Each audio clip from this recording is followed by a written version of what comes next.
Good day! I'm Jazimae Guiwanon And I'm Florimae, Gaylo. For today's video, we are going to talk about the language policies and language planning by Bernard Spolsky.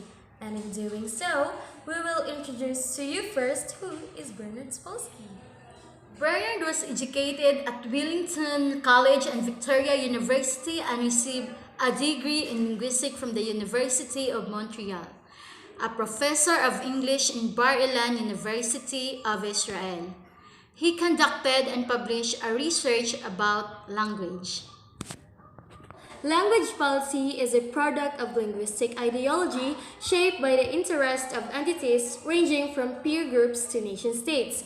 In any way, it can be constructed as a form of political, ethnic, and cultural denomination, and that is according to Wright in 2004. Okay, that was language policy, but for now, we are going to focus on the theory of Spolsky. Aside from that, in accordance to his study, a question was raised and of course needs to be answered. For example, can we write about language policy without a personal view on the desirability of linguistic diversity?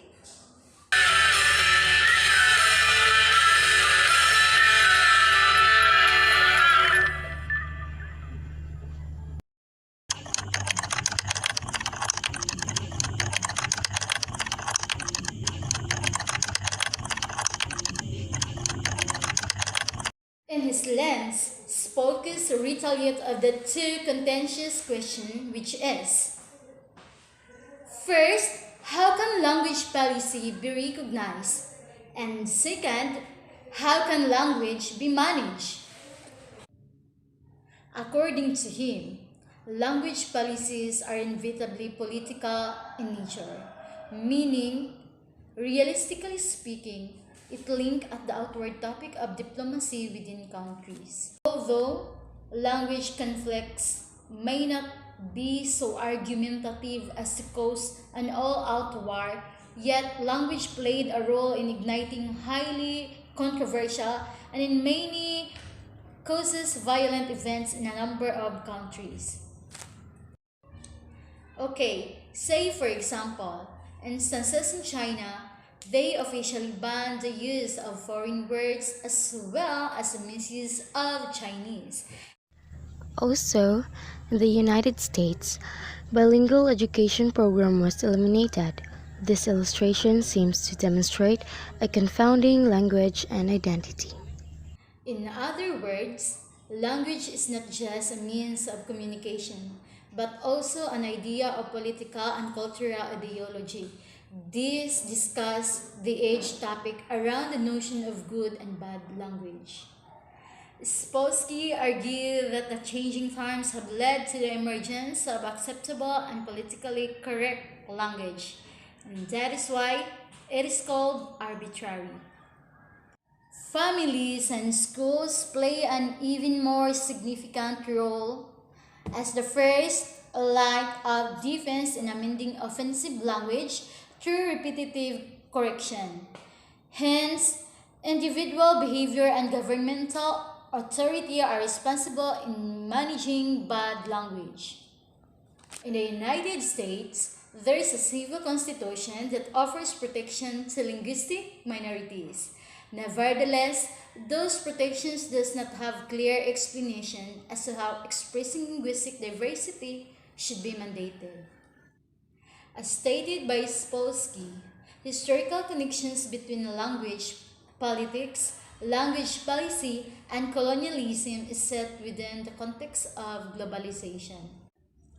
Language management may apply to an individual linguistic microunit, a sound, a spelling, or the form of a letter, or to a collection of units. For some countries, language policy is present at religious institutions, workplace, the legal domain, health and medical domain, schools, the military, local and regional government, national or federal government. So that is the language policy in general.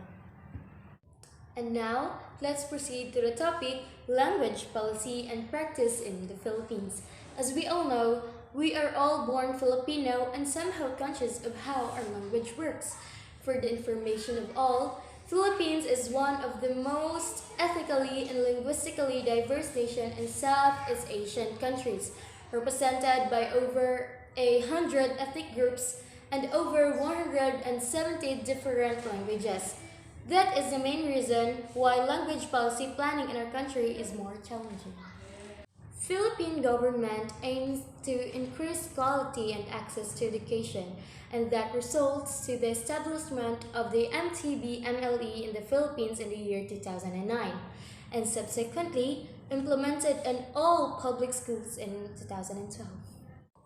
The Philippines had 5 constitutions since the independence of 1896, but to sum all up the history, the government under the Marcos rule reinstates Filipino as the national language and also promotes a bilingual language policy. And most recently, the Department of Education in the year 2009 promoted the MTB-MLE framework in the education sector. So the question is, what is bilingualism?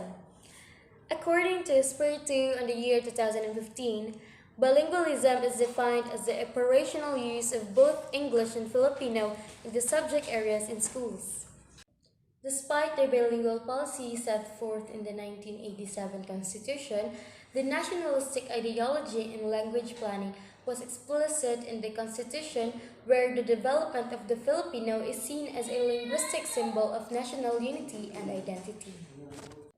The Commission sa Wikang Filipino, or the Commission of the Filipino Language, in 1991 was mandated to ensure the evolution and enrichment of the Filipino language.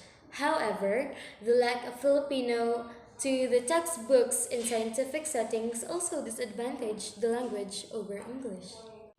Now, according to Spolsky in 2004, he highlighted the division of language policy into language belief and ideology and language practice.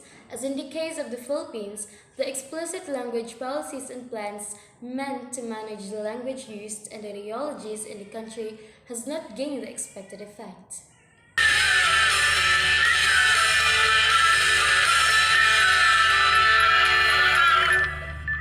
Again, I am Jazimae Guiwanon. And I'm Florimae, Gaylo. And that would be all. Thank you.